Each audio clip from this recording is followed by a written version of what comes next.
이번 주 가장 뜨거웠던 이슈 중에 하나, 연예계 관련 이슈, 그리고 정치권도 같이 연결되어 있는 거죠. MB 정부의 블랙리스트 파문이 더 거세지고 있습니다. 예. 검찰, 아주 유명 연예인들의 검찰 출석도 있었고요. 먼저 관련 영상 보시고 이야기 이어가겠습니다. 이명박 정권의 수준이 일베와 같은 것이 아니었나. 세계 만방의 그야말로 국격을 있는 대로 추락시킨 것에 대해서 개탄스럽게 생각을 합니다. 국정원이 이 블랙리스트 부분에 대해서 이명박 대통령께 직보를 했다라는 게 확인이 된 거잖아요. 이명박 전 대통령도 직접 소환 조사를 할 필요가 있다. 이명박 전 대통령이 정말 그 부끄러움 없이 이 백주 대낮에 거리를 활보하고 있다는 이 현실이 정말 어이상실이라고 생각을 하고요. 정말 그 요즘 젊은 사람 말대로 실화냐? 누구 지시로 합성 사진 만들어 올리신 겁니까? 이런 얘기하고 부끄럽지 않으셨습니까?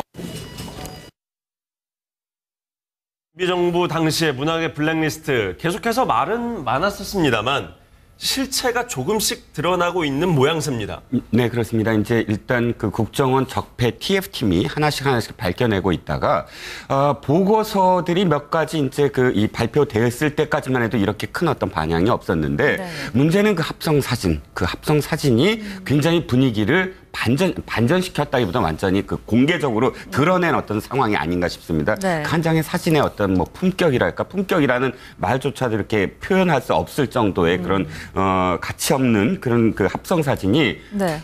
민간도 아니고 관에서 그것도 국가정보원 직원들이 만들었다라는 사실은 국정원이나 혹은 당시에 이명박 정부에서 어떠한 변명을 하더라도 사실 그 변명이 안 될 그런 상황이 되어버렸거든요. 네. 그렇기 때문에 이제 이것이 어디까지 과연 수사가 될 것이냐 그리고 과연 이 합성사진 이외에 또 다른 무엇이 남아있는가 이 두 가지가 앞으로 계속 그 지켜봐야 될 대목이 아닌가 싶습니다. 네, 문성근 씨의 그 합성사진이 처음에 얘기가 나왔을 때는 설마 저거를 국가정보원에서 했을 것이냐 이런 의문들도 많았는데 결국은 이런 식으로 밝혀지고 있습니다. 어떻게 보셨습니까? 사실 뭐 그런 내용들이 그전에도 많이 이제 공개된 부분들이 있고 국정원뿐만 아니라 뭐 사이버사령부에서 나왔던 여러 가지 합성 사진들 이런 것들이 나왔기 때문에 곧 밝혀지겠다. 정권이 바뀌면 이런 생각들은 해왔었죠. 그리고 아시는 것처럼 지금은 MB 정권의 이야기를 하고 있습니다만 박근혜 정부의 블랙리스트라고 하는 내용도 지금 재판 중에 있는 거지 않습니까? 검찰의 공소에 나와 있는 리스트로만 보면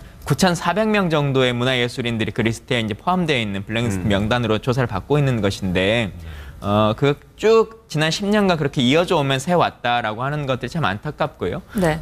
그런 것들을 하기 위해서 국정원이라고 하는 정보기관이 동원돼서 했다라고 하는 것 참 안타깝죠. 예. 요즘 들어서 국민들이 그러니까 시청자들이 많이들 하시는 말씀이 아니 국정원에서 언제부터 과연 이런 일을 했었던 것인가라는 거거든요. 원래 이렇게 국내 특히 뭐 문학이라든지 뭐 예능이라든지 문제가 될 만한 그러니까 이 문제 기준은 여러 가지가 있겠습니다만 뭔가 이 정부 입장에서 봤을 때 문제가 될 만한 것들을 계속 모니터하거나 스크린하거나 하는 일들이 원래 국정원이 하던 일이었습니까? 아니면 MB 정부 들어서 이게 갑자기 이렇게 생겨난 겁니까? 사실 국정원이라는 이름으로서는 MB 정부가 처음일 듯 싶습니다. 원래 이제 국정원이라는 이름이 안기부 또 중정 뭐 이런 뭐 약자긴 하지만 그 전신들을 이렇게 보면 우리가 군사정권에서 만들어졌던 그러니까 김종필 총리가 처음으로 CIA를 본떠서 만든 게 중앙정보부거든요. 그러니까 김종필 총리의 어떤 작품으로 만들어진 이 중앙정보부가 CIA처럼 해외 첩보 업무를 담당하는 것만이 아니라 국내 어떤 첩보 업무까지도 시작을 해서 당시 이 박정희 정부 시절에 중정의 어떤 역할 뭐 우리가 많이 이렇게 이 드러난 것들이 많죠. 그러니까 국내 어떤 정치인들을 사찰한다거나 또는 시민단체들을 사찰한다거나 실제로 그것을 이제 이 공산주의라는 어떤 미국도 역시 마찬가지지만 메카시즘이 불었을 때 CIA가 했던 FBI가 했던 행동이 그런 거였지만 똑같이 해서 사실 그 당시에 있었던 어떤 잔재였다고 볼 수도 있죠. 그런데 그것이 이제 어쨌든 우리가 89년 헌법, 한 89년 체제를 지나면서 점점 문민화되면서 국정원의 어떤 역할, 고유의 어떤 역할을 찾자라는 움직임이 분명히 있었고, 뭐 김대중 대통령이나 노무현 대통령 시절까지는 사실 그런 다시 중정으로 되돌아가는 분위기가 아니었거든요. 그런데 결과적으로 이명박 정부에 들어서서 그런 우리가 그 원래 국가 안전보장과 관련된 어떤 정보 업무를 하는 것이 예. 포괄적으로 국내 정치인들을 이렇게 사찰하거나 혹은 문화예술인들을 압박하는 수단으로 쓰였다 하는 점이 이번에 드러나기 시작한 거죠. 그리고 김 의원님께서는 국정원의 역할, 본인의 네. 역할 이 부분도 하실 말씀이 있을 것 같습니다. 그렇죠. 뭐 말씀 잘 해주셨는데 사실은 김대중 정부부터도 이제 국정원이 국내 정치나 이런 감청들도 다 없애야 된다라고 해가지고 잘 아시는 것처럼 감청 장비도 그냥 용광로에 다 태워버린 상태 아니었습니까? 근데 MB 정권, 박근혜 정권 들어서 RCS 프로그램이든 뭐 여러 가지 사건 등을 통해서 국내 도감청 문제 또 터지기도 했었고요.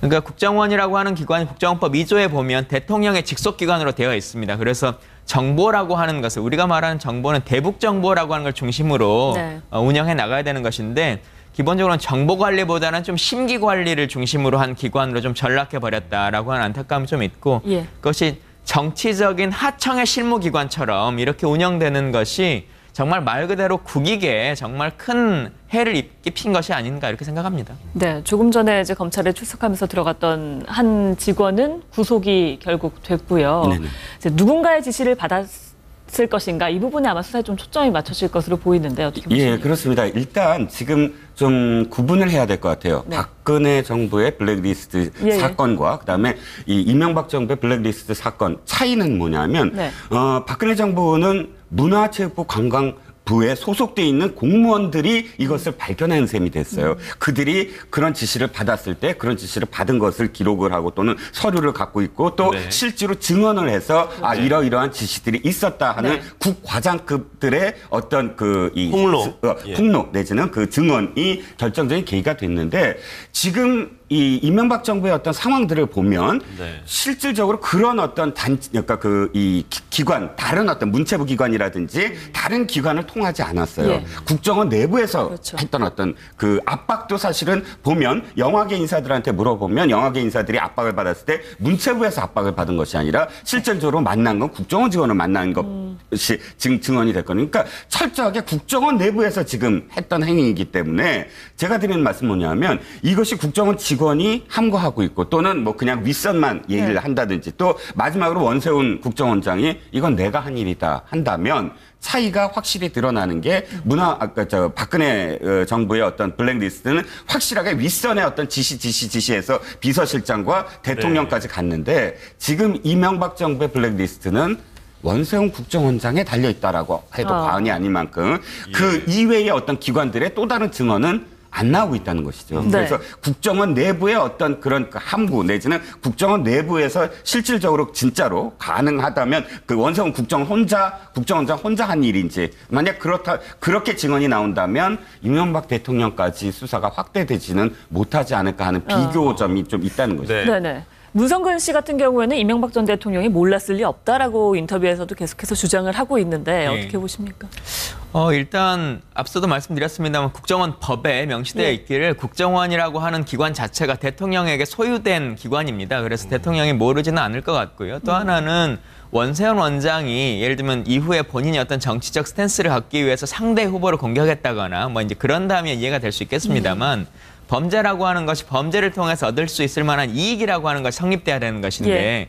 원세훈 원장 개인에게는 범죄에 대한 이익이 없습니다. 네. 본인이 모시고 있는 어떤 정치적인 상황들에 대한 서포팅에게는 이익이 될지 모르겠습니다만 본인에게는 이익이 된 것이 아니기 때문에 혼자 모든 것에 대한 책임이 있다라고 보기는 좀 어렵고 또한 원세훈 원장이 정보 업무에 숙달되어 있는 사람은 아니지 않습니까? 말 그대로 이명박 대통령과 정치적 동지로서 사실은 정보 공부를 전혀 모르는 서울시 공무원이 그냥 국정원장이 된 것인데 그러한 상황들을 다 고려해 보자면 분명히 이명박 대통령과 연계성이 있을 거라는 생각이 들고 그렇기 때문에 문성근 씨도 이명박 대통령을 고소의 주체로서 이제 삼은 것이죠.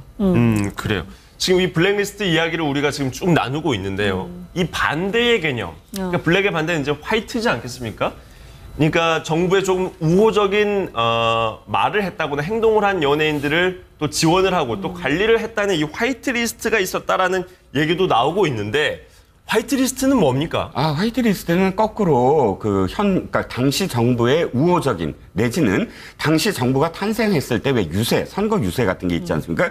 당시에 선거 유세를 하면 문화예술인들도 양분됐었어요. 그래서 예를 들어서 이명박 후보와 정동영 후보가 예를 들어 그때 당시에 유세를 했을 때 문화예술인들이 이명박 후보를 지원했던 이 문화예술인들도 있고 또 정동영 후보를 지원했던 연예인들도 있었거든요. 그러면 거꾸로 이제 대통령이 됐을 때 거기에 대한 어떤 은공, 내가 나를 도와줬구나, 내지는 정권을 세우는데 도와줬구나, 내지는 또 어떤 여타 국가 행사에 어떤 사회를 맡다든지 이런 도움을 줬구나에 대해서 보답으로 어떤 프로그램에 뭐 고정으로 이렇게 출연시킨다거나 혹은 뭐 어떤 제작하는 어떤 제작비를 댄다거나 이런 식의 그런 지원이 적극적인 지원, 배제가 아니라 지원이 있지 않았는가 하는 아직 거에 그 대한 지원 리스트죠. 여부까지는 아직 밝혀진 바는 그렇죠. 없는 거죠. 근데 리스트만 있는 거예요. 지금 어떤 명단, 이게 명단은 지금 뭐 이렇게 돌고 있습니다. 누구누구가 이렇게 됐다. 근데 그것도 지금 말씀하셨듯이 정확하게 어떤 지원을 어떻게 받았다. 누가 어떤 과정을 통해서 또 어떤 이득을 주었다. 이런 그 수사 결과나 혹은 또 적폐 TF가 밝혀낸 것은 없습니다. 네, 지금 저희 그러니까 이 화이트리스트가 말씀하신 것처럼 개별 개인이라고 하는 부분들도 있습니다만 좀 다르게 생각해 보자면 일단 가장 첫 번째 방식은 국가가 직접 어떤 영화를 만들거나 뭐 이렇게 하는 방식이 있는 거겠죠. 뭐 최근에 언론을 통해서 나왔습니다만 50억 정도의 예산을 지원할 테니 애국영화라고 하는 것을 좀 만들어봐라라고 하는 제안을 했다고 하는 그런 방식이 있을 것이고요. 네. 두 번째는 뭐 문화예술계만을 국한으로 한다 치더라도 산하 여러 기관 단체들 있지 않습니까? 그럼 뭐 연극협회든 뭐 어떤 협회든 여러 가지 협회가 있는데 그 중에서도 정부의 의견을 잘 따르는 단체들에게는 좀 지원금을 주고 따르지 않는 단체에게는 지원금을 배제하는 방식. 그러니까 단체를 구분지어서 리스트화하는 것, 이제 이게 있을 거고요. 세 번째 방식이 말씀하셨던 것처럼 개별 개개인에 대한 이제 방식인 것인데 아직 이 부분은 정확하게 이제 내용이 나온 것이 아니기 때문에 이건 조금 더 지켜봐야 될 것 같습니다. 근데 실제 말씀하셨던 부분, 그러니까 50억 국정원 직원이 50억 원을 제안하면서 박근혜 대통령의, 그러니까 대통령을 주제로 한 영화를 만든다면 지원을 하겠다. 이 부분과 관련해서도 사실 제가 의문이 하나 있어요. 실질적으로 당시에 서세원 씨가 이승만 대통령을 모델로 한 영화를 만들겠다라고 그때 제작 발표도 했었거든요. 그것 위에도 꽤 많은 어떤 그 제작하려는 움직임이 있었어요. 건국절 논란과 관련해서도 이제 이명박 대통령이나 혹은 박정희 대통령을 거꾸로 이 묘사하는 어떤 영화를 만들겠다.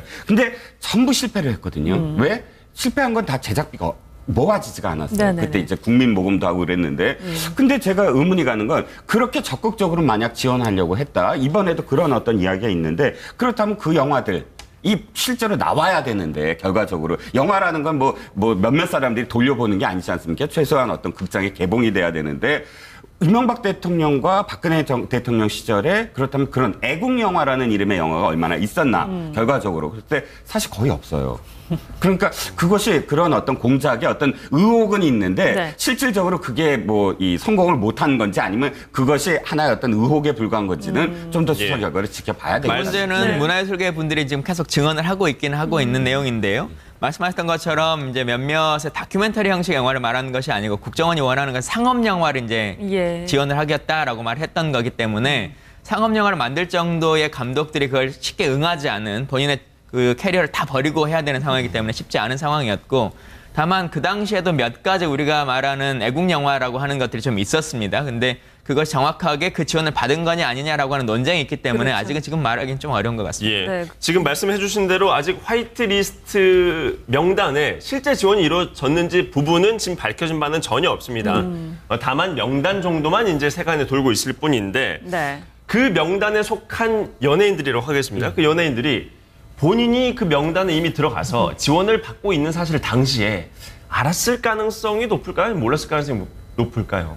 근데 본인 스스로가 어느 정도는 인지하고는 있을 수는 있겠죠. 예를 들면 내가 선거에 좀 도움을 줬으니 조금 뭐 국가 행사나 이런 거에 사회를 볼 수는 있겠다라고 하는 것 정도는 이해할 수 있는데 그것 자체가 어떻게 큰 문제라고 말할 수 있는 거냐라고 하는 건 좀 다른 측면인 것 같습니다. 그러니까 예를 들면 아까 영화 예산처럼 국가가 어떤 입장을 정해가지고 국가 예산을 지원한다거나 뭐 이런 행사들은 좀 차이점이 있겠습니다만 사실 정치에 참여라고 하는 게 연예인도 다 가능한 거 아니겠습니까? 누굴 찬성하든 반대하든. 근데 그 자체를 문제 삼거나 할 수는 없는 것 같고요. 국가의 개입이라고 하는 거 그리고 특히나 이제 배제를 시켜서 생업 자체를 중단하는 것과 선거에 참여했으니 조금의 도움을 주는 것과는 좀 다른 구별을 해야겠죠. 네, 뭐 이 부분은 조사가 좀 이루어져야 되는 네. 부분들이니까요.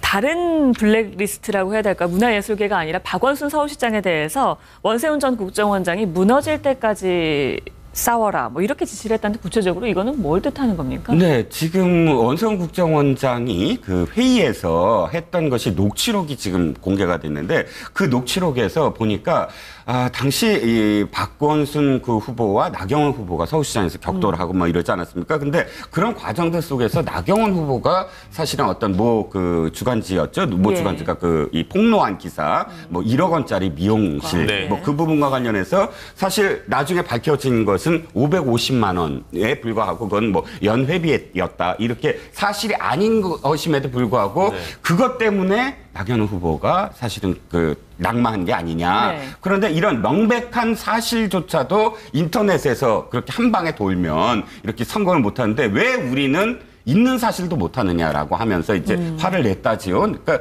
그러면서 사실 그 이후에 계속 이제 박원순 시장의 아들과 관련한 문제라든지 이런 문제들과 관련해서 시민단체들한테 돈을 지원을 해서 그렇게 집회와 시위를 계속 끊임없이 하게 만들었다라고 지금 뭐 얘기가 되고 있는 거죠. 네, 박원순 시장이 일단 이명박 전 대통령을 고소를 했습니다. 그에 대해서 이제 이명박 전 대통령 측에서는 상당히 반발을 하고 있는데요. 먼저 영상으로 보시고 이어가겠습니다. 사실 이것 때문에 얼마나 스트레스 받고 힘들겠습니까? 저는 이것이 그야말로 박원순 죽이기라는 그런 정치적 의도가 있다. 이런 얘기들을 많은 사람들이 하고 있습니다. 그때도 사실 이미 갈 의무가 없음에도 불구하고 공개적으로 신고를 이미 했지 않습니까? 이게 원세훈 원장의 책임만으로 그것은 꼬리 자르기다. 오히려 그 위에 대통령이 직접 보고받은 여러 문건들이 나오고 있기 때문에 저는 책임을 면할 수 없다 이렇게 생각합니다. 저는 개인적으로 피해자일 뿐만 아니라 한 사람의 정치인으로서 정말 이런 것에 대한 어떤 사명감과 책임감을 느끼고 고발을 하게 됐습니다. 원순 시장이 고소했다는 걸 언론에서 봤는데 네. 그 내용이 대통령이 지시했거나 보고를 받았을 가능성이 있다. 그러니까 이게 조사를 해달라고 고소한 것 아닙니까? 지금으로서는 그렇죠. 그렇죠. 전직 네. 대통령을 현직 시장이 그런 막연한 가능성 갖고 고소를 한다 그러면 네. 뭐 바람직하지 않죠. 네. 이걸 고소까지를 가려고 한다면 좀 더 구체적인 증거가 있어서 그걸 갖고 대통령을 고소를 해야지. 저렇게 되면 대한민국의 어떤 대통령이 고소 안 당할 대통령이 있겠습니까? 네. 쓸데없는 짓이죠. 예. 자, 일단 시간은 많이 흘렀습니다. 그 네. 사건 당시로부터요. 그런데 지금 어쨌든 다시 논란이 되고 있습니다. 그리고 MB, 그러니까 이명박 대통령을 향해서 일단 박원순 시장이 문제제기를 하고 있습니다. 이게 앞으로 어떻게 흘러갈 것으로 보이십니까? 일단 소위 말한 박원순 제안 문건이라고 하는 것은 이 시작에 불과하다라고 생각합니다. 지금 2011년 보궐선거의 문제이기 때문에 예. 그 이후에도 2012년 총선이 있었고요. 그리고 대선이 연이어서 있었습니다. 그 상황에서 과연 어떤 행동을 했을 것인가라고 하는 이제 논쟁이 시작될 것 같고 아시겠지만 지금 국정원 관계자들이 원세훈 원장도 그렇지만 계속 재판을 받고 있는 상황에서 국정원법 위반이다라고 하는 건 재판부가 계속 뭐 인정을 예. 했는데 국정원법 위반이 선거법 위반이냐라고 하는 걸 가지고는 계속 논쟁의 여지가 좀 있었습니다. 네. 재판 결과마다. 근데 이러한 문건들이 직접적으로 나왔고 정치에 개입했다라고 하는 것이 이제 문건으로 나오기 시작했기 때문에 이제는 빠져나오기 쉽지 않겠다. 그리고 박원순 시장 한 명만의 문제로 끝나지는 않을 거다라고 생각합니다. 네, 박원순 시장이 그렇다면요. 이명박 전 대통령을 고소하고 왜 원세훈 전 원장을 고소한 게 아니라 왜 이 전 대통령을 고소했다고 보십니까? 앞서 말씀드렸습니다마는 사실 원세훈 원장은 직접적으로 박원순 시장을 문제 삼아서 얻을 이익이 없습니다. 그걸 통해서 정치적으로 얻을 이익이라고 하는 것은 대통령에게 있는 것이기 때문에 네. 원장은 그 일을 수행하는 하청업체 역할밖에 하지 못한 것이죠. 네, 국정원에서 나온 제안 문건이지만 그래도 이명박 전 대통령 겨냥한 고소를 했다라는 것인데요. 네네. 근데 사실은 이제 원세훈 국정원장을 변명하거나 하는 건 아닙니다. 절대로 네. 지금 드린 말씀이 저는 잘못됐다고 생각해요. 이 상황이. 그런데 예. 당시 상황에 대해서 한번 돌아볼 이 필요는 또다시 있습니다. 네. 자, 원성훈 국정원장이 되기 직전에 어떤 일이 있었냐면 광우병 파동이 있었어요. 광우병 파동으로 인해서 사실 1년 동안 이 이명박 정부는 국정 수행을 못했거든요. 그런데 그때 진보 진영에서 뭐라고 했냐면 광우병이 사실 그거 사실이 아닌 것임에도 밝혀졌음에도 불구하고 아 우리가 이 정도로 해서 이명박 정부를 흔들었다라고 공개적으로 자평을 해요. 거기에 대해서 이명박 정부는 아니 우리가 이렇게 그 사실 1년 동안 휘둘린 건 인터넷 때문이다. 인터넷에서 그만큼의 어떤 우리의 그 목소리를 담을 만한 상황이 아니기 때문이다라는 그 내부적인 어떤 판단이 있었거든요. 그때 들어온 이제 임명된 게 원성훈 국정원장이고 원성훈 국장 입장에서는 아 우리가 다시 국정 운영을 제대로 수행하려면 인터넷이라든지 혹은 여론을 제대로 우리 편으로 만들어야 된다라는 어떤 사명감 이런 것들이 그러니까 처음부터 국정원장이 됐을 때 그것이 나의 가장 큰 임무다라고 생각했을 가능성이 있고 실제로 그렇게 해서 만약에 수사가 됐을 때 나는 이것을 나의 임무라고 생각했다라고 이야기한다면 사실은 아까 화청 말씀을 하셨지만 실제로 뭐 이명박 대통령까지 갈 수 있느냐에 대한 문제도 다시 봐야 된다는 거죠. 그렇군요. 저희가 블랙리스트, 화이트리스트 또 박원순 시장에 대한 또 이 내용까지 살펴봤고요. 또 다른 국정원과 관련한 이슈가 있습니다. 바로 어버이연합이죠. 추선희 전 사무총장이 검찰에 출석을 했는데 관제 시위 논란이 일고 있지 않았습니까? 그런데 검찰에서 이 어버이연합은 자차적인 판단에 의해서 움직인 것이었을 뿐, 뭐 국정원으로부터 이런저런 지시를 받은 건 아니었다. 이렇게 일단은 대답을 했습니다. 뭐가 진실이고 어떻게 흘러갈지 이것도 지금 관심을 받고 있는데요. 이거 뭐 조사 결과를 지켜보는 것이 참 명확하겠습니다. 이미 조사가 시작됐으니까요. 근데 어버이연합이나 이타의 유관 단체들이 과연 정상적으로 본인의 의지만으로 움직였을 것이냐라고 하는 것은 이미 국민들의 판단 안에 좀 들어있다고 생각이 들고 또 많은 분들의 현장에 참여했던 분들의 증언이 내가 일당을 받았다라고 하는 것들 얘기하고 있는 거지 않습니까? 근데 어버이연합 자체가 어떤 수익 사업을 하는 것은 아니기 때문에 그 일당을 어느 데서 왔느냐라고 하는 것을 확인이 필요하겠죠. 그리고 특히나 지난번에 뭐 정경련을 비롯해서 경제단체들이 이제 지원했던 상황들이 나왔기 때문에 그런 것들이 정경련이 직접 한 것이냐 아니면 어떠한 정부의 외압에 의한 것이냐라고 하는 부분들도 확인해봐야 될 것 같고요. 또 추선희 사무국장이 개별적으로 뭐 어느 정도의 금액을 받았다라고 하는 것을 지금 밝히고 있으니까 이 부분은 수사 결과 금방 나올 거라고 생각합니다. 지금 여기에서 가장 중요한 건 아무래도 돈 문제지 않겠습니까? 그러니까 돈이 핵심인데 돈을 받은 거는 인정을 하고 있습니다. 그런데 이제 그게 받았을 때 이 국정원에서 준 돈인지 아닌지 이게 지금 밝혀지지 않은 상황이잖아요. 네, 그렇습니다. 그런데 이제 어떤 의미에서는 아주 간단할 수도 있어요. 보니까 추선희 사무총장, 전 사무총장이죠. 추선희 전 사무총장 이외에는 자금의 흐름에 대해서 전혀 아무도 모르는 구조더라고요. 그러니까 지금 정경련에서 돈 받은 것도 말씀하셨지만 정경련에서 돈 받은 것도 자신이 만든 계좌가 베델 복지회라고 있는데 복지기금으로 쓰였다라고 해서 찾아봤더니 추선희 사무총장이 만든 그런 계좌였어요. 베델 복지회라고 이름도. 그래서 더 단순하다. 작은 흐름만 사실 제대로 추적을 하면 아까 이 일당을 말씀하셨지만 혼자서 일당을 다 지급할 수는 없거든요. 그러면 내가 받은 곳과 그다음에 어디로 갔느냐 이것이 그 흐름을 면밀히 추적할 겁니다. 그래서 충분히 이 자금이 어떻게 받고 어떻게 쓰였다라는 것만 밝혀진다면 이건 아주 간단한 문제가 아닐까 싶습니다. 네. 마지막으로요. 저희 두 분께 이제 전반적인 평가에 대해서 좀 말씀을 드리겠습니다. 일단 박원순 시장은 원세훈 전 원장과 이명박 전 대통령을 모두 고소를 했다고 하네요.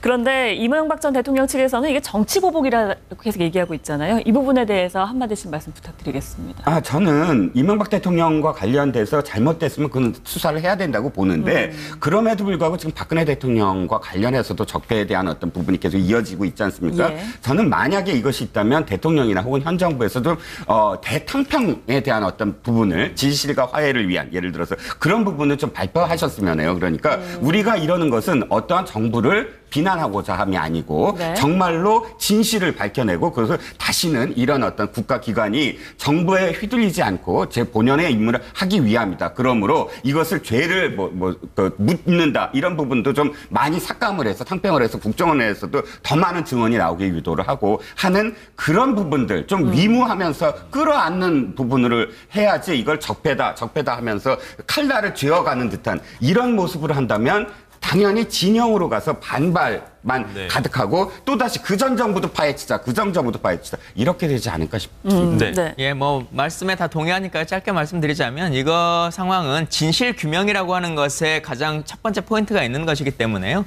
그 진실이 규명되고 나면 모든 것들이 해결될 거라고 생각합니다. 네, 알겠습니다. 저희 오늘 말씀은 여기까지 듣는 걸로 하겠습니다. 함께해 주셔서 고맙습니다.